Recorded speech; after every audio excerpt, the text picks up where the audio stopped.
मला प्रथम तर सांगायचं आहे की उद्धव बाळासाहेब ठाकरे पक्षाचा मी शिवसेना शाखा प्रमुख चंबूर 154चा उपशाखा प्रमुख आहे आणि माझं नाव राजीभाऊ गिरी आहे. तर मला एकच सांगायचं आहे की ज्या निष्ठेनं लोकांनी मतदान करून त्याला निवडून दिलं आणि आता सांगतात की उद्धव साहेब भेटत नाहीत किंवा उद्धव साहेब नाहीत किंवा उद्धव साहेबाला वेळ नाही म्हणून ते कारण काय सांगून ते पळून गेलेत.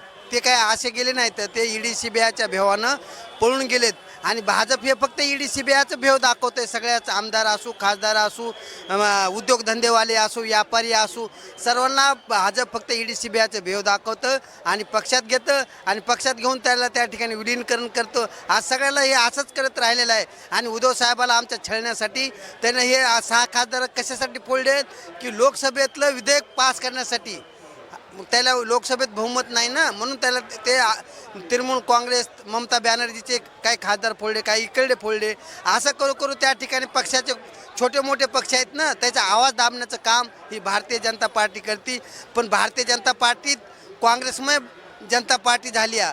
तू थेवर मॅजॉरिटी म्हणलं तर काँग्रेसचे लोक जास्त निघतील BJPपेक्षा. आणि त्याने जर गट स्थापन केला तर भाजप दिसणार सुद्धा नाही कुठंच. अशी अवस्था आज सध्या भाजपची झालेली आहे. पण आता काय लोक पैसा, ईडी सीबीआय बेहनं लोक तिकडे पळाले. ते काय असं हसून किंवा प्रेमानं अजिबात जायनात. परभणीचा बालेकिल्ला हा उद्धव साहेब बाळासाहेब ठाकरे या पक्षाचा शिवसेनेचाच आहे. ह्याच्या पहिलं 4-5 खासदार फुटून गेले. गणेश दुधगावकर असन, तुकाराम रेंगे पाटील असतील, जाधव असतील, हे असे 4-5 खासदार पहिले फुटून गेले. पण ते पुन्हा कधीच निवडून आलेले नाहीत. तसंच बंडूबास हे गेले असले शिंदे गटात तर ते पुन्हा कधीच खासदार परभणीचे होणार नाहीत. ही काळ्या दगडावरची पांढरी रेघ आहे. बंडू बॉस हे त्या ठिकाणी माजी खासदार म्हणून राहणार. ते खासदार कधीच होणार नाहीत. हा इतिहास आहे. ह्याच्या पहिले 4 खासदार शिवसेनेला सोडून गेले पण ते पुन्हा कधीच शिवसेनेत तिथं त्या ठिकाणी निवडून आलेले नाहीत. तुकाराम रेगे असतील, कित्येक गेलेत, गणेश दुधगावकर असे कित्येक खासदार गेले. पण लोक तिथं फक्त ठाकरेला मानणारे लोक आहेत. आज बी ठाकरेला मानणारा वर्ग आहे तिथं. आज बी आता केव्हा बी इलेक्शन लागलं तरी बंडूबासला गुलाल कधीच लागणार नाही.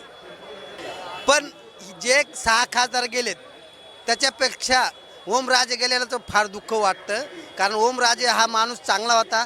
त्याला प्रत्येक काळात उद्धव साहेबांना त्याला साथ दिली आणि त्याला एकदा आमदार केलं, 2दा खासदार केलं आणि जनतेचं प्रेम हे त्या ठिकाणी उद्धव साहेबामुळं ओमराजेला मिळालं. आता ते तिकडे गेलेत, नुसतं कल्पना आहे आणि पक्ष परिवर्तनित झालेलं नाही. तरी त्याचे कालच मी यूट्यूबला बघितलं की 15,000 फॉलोअर्स कमी झाले. कारण का की तुम्ही ठाकरेमुळं आहेत, ठाकरे तुमच्यामुळं नाही. हे ठाकरे एक वादळ आहे आणि या वादळामुळं तुम्ही आहेत, तुमच्यामुळं ठाकरे नाही.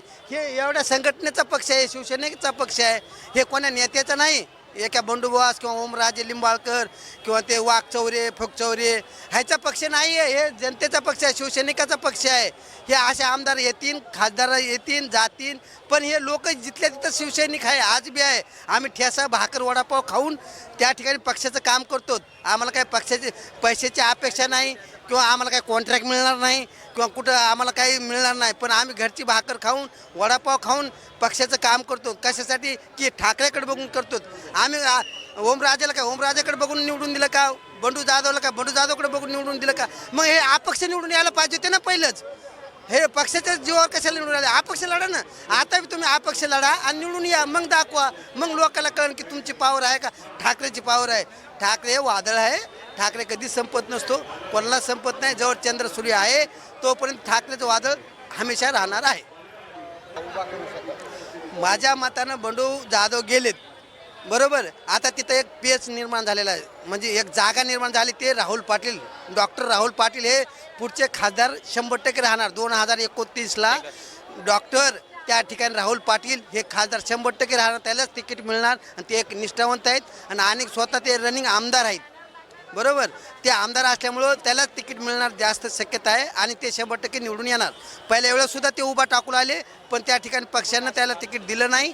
त्याला बंडूबासला तिकीट दिलं म्हणून ते थांबले होते, हे मला माहिती आहे. मला वाटते ओमराजेनं आणि थोडासा विचार करावा आणि त्यानं मनाला विचार करून त्या ठिकाणी पक्ष सोडावा. त्यानं अनेक बी पक्ष सोडून वेळ गेलेली नाही.